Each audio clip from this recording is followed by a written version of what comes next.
How to use PayPal on PrizePicks. Hey everyone, welcome back to another tutorial video. In today's video, I'll show you how you can use PayPal on your PrizePicks account in order to deposit money.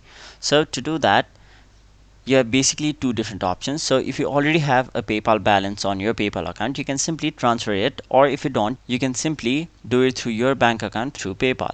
So I'll simply go through both of those processes. So the first one is if you already have an existing PayPal balance.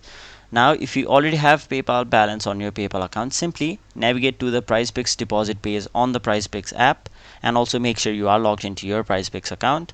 Now once you've done that, your home page will look somewhat like this, where you'll have to basically tap on the PayPal option, which is right over here. After that, simply log into your PayPal account and you can simply deposit your selected amount using your PayPal account balance. So it was as simple as that. And now let's move on to the second process, which is basically through your bank account through PayPal. So to do that, you'll have to first of all link your bank account to PayPal. So to do that, download and open the PayPal mobile app. Now keep in mind that this will not work on the PayPal portal on PrizePicks, so this is something you have to keep in mind. Now if you don't have a PayPal account, you can simply create one, but if you already have, you can simply log in. After that, tap on the wallets option on PayPal and then go to banks. After that, log into your online banking account, or you can simply fill out your banking account information manually.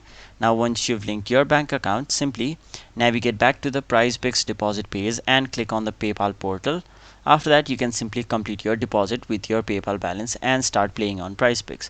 So that is basically how you use PayPal on PrizePicks. That was it for this video. Hope this video was helpful to you guys, and if it was, make sure you like this video and subscribe to our channel so that you don't miss out on further videos such as these.